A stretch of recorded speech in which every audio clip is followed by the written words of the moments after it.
Okay, it's Mr. Palmer here. I'm just going to quickly go through a couple of things on keys, okay? Because that's just something that keeps popping up in lessons and students are getting confused on. So I'm looking at this database table here in Excel, all right? So just pretend it's a database table. I've just got it sorted out, laid out here in Excel just to make it easy to understand. So the first thing is we've got to think about keys. Now, if I have this customer table over here, so this is my customer table, and these are potential fields that we could think about that could potentially be my primary key. So if I have customers, and for example, each customer is going to have an account with me, so company name could potentially be a primary key, all right? Maybe we could use their address because everyone has a unique address. That's probably not a good idea, but maybe their postcode, okay? Everyone has unique telephone numbers and mobile numbers, and in fact, unique email addresses. So these are all potential keys that could be chosen to be the primary key, okay? So the first thing that we're thinking about here is what we call candidate keys, all right? So candidate keys are any field, right, that is able to uniquely identify a record. So uniquely identify a record. Now, there are reasons why we may not want to choose a particular field to identify a specific key. So for example, actually there could be two customers on the same road, the telephone number, there are various reasons that we may decide that that's not a good idea, etc. Okay, now the primary key is the actual field that we decide to become the primary key, okay, and to uniquely identify records. So in this case, it's going to be the customer ID, all right? So the primary keys, the candidate keys are all potential fields that can uniquely identify a record. However, the primary key is the field that is chosen, okay, to uniquely identify the record. So the primary key, field selected to uniquely identify a record. Identify a record.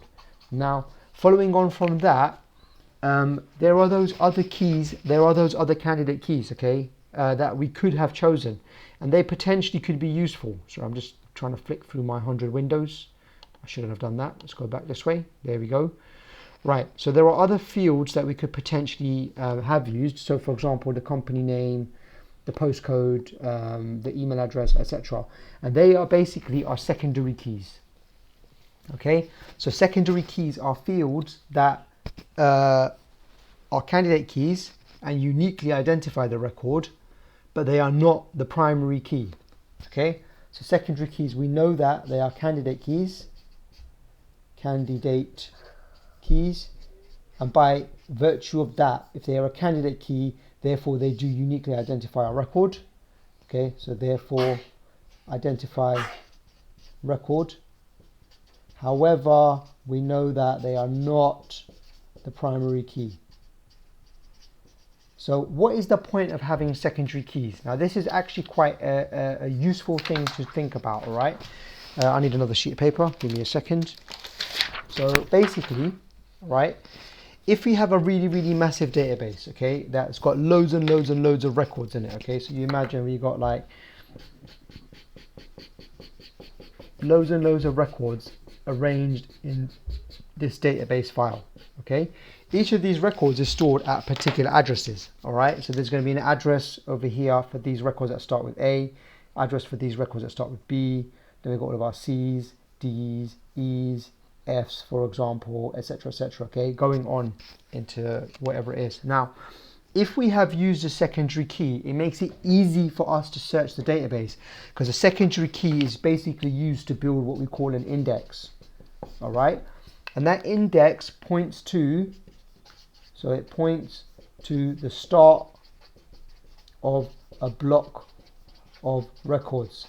So that means that if I'm thinking about this database over here, and I imagine we had like millions of customers in that customer database, all right, and I was searching for, I don't know, Gene Poole, all right, no, I haven't got a P in there, but I do have a B, so Mr. Lance Boyle, all right.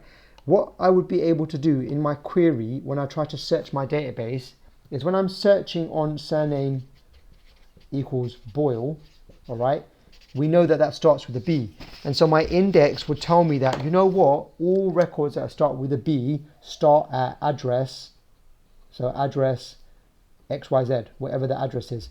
So instead of me starting here and searching through my entire database, okay, my query can jump directly to that address and then only do this little search over here. Okay, so you know what search this is when I'm starting at the first item and then traversing through every item in order until I get to the end. Okay, that's a serial search. So instead of serial searching through this like 100,000 records and then getting to the B's and then eventually actually trying to find Boyle, I'd be able to jump directly to here and then do a serial search to a much smaller block of records.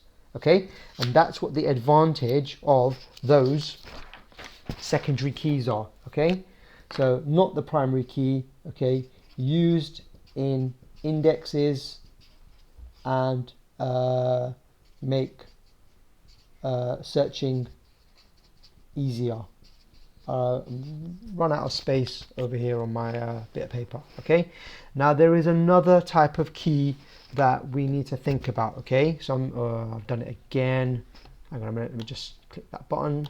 Right, so here if I'm going to think about my order table now, right, now technically, all right, what I could do is I could make a primary key in this table and I could use the customer ID and the date of order together as a primary key. All right, in fact, let me do that as a different color. All right, here we go, let's make it orange. So I know that, all right, on customer 1000 had an order on the 28th. Together that's unique. Customer 1000 had an order on the 22nd. Customer 1000 had, and now, and you can see how we can join these two fields together to make a primary key, right? This is called a composite key. If you remember from science, if you've done material science or anything like that, all right, we've got that phrase composite, right? Composite, where we are joining two materials together. Okay, so a composite key is a primary key. So primary key made of two or more fields, okay, to create a unique combination. Now, just looking at that database table that you could see over there, in here, yeah, it looks great if, sorry, I'm just trying to get back to it. There we go. It looks great in that first sense because that was unique. Customer 1000 placed an order on the 28th, customer 1000 placed an order on the 22nd, but then we had a problem. Basically, customer 1000 needed to place another order on the same day and they were unable to do so because when we're using these two fields together in combination, yeah, that's unique, but then I can't have another unique combination value over here. What I could do is add another field into it. Say I added the staff ID into it as well, so we knew which staff member was dealing with it. Then technically these three things together could perhaps make it unique if customer 1000 had a different member of staff handling that order. Okay, so that's a composite key. You can see composite key have limitations. Okay, so sometimes it makes sense to use a composite key. In this case, what's happened is someone has actually introduced another field called order ID, and it makes sense to have this introduced field as the actual primary key. Okay, so we have a bunch of keys over here that we need to think about. We have it's going back to it, the primary key, sorry, the candidate keys, which are all keys that are unique, sorry, all fields that are unique, uniquely able to identify a record. Okay, so just like when we have an election, there are many candidates, however, out of those candidates, there can be only one. All right, there's my throwback to the film Highlander. If you haven't seen it, watch it, it's a classic. Okay, so the primary key is the field that we have selected to actually uniquely identify the record. Now, those other candidate keys are still helpful for us because we can use them as secondary keys. And we use them basically to when we make an index, and then therefore we can jump directly. So here we are, this is was my diagram for that. So that an index identifies the start of blocks of records. So when we're searching, we were looking for the guy whose name began with a B. So instead of searching directly from the beginning of the database table and working all of our way down, we jumped straight to the block where all the B's were, and then we were able to do a serial search straight through to try and find the one specific record that we were looking for, and therefore saving time. Okay, candidate keys, all possible unique fields that can identify the record uniquely. Then we've got the primary key, which is the one that we selected. Secondary keys are still unique and identify records, and therefore we can use them to create indexes to improve searching. And then finally, we have got composite keys, where we join more than one field together. So those fields are not necessarily unique by themselves, but together in combination can become unique. All right. However, that has limitations, and sometimes it's easier just to introduce your own primary key.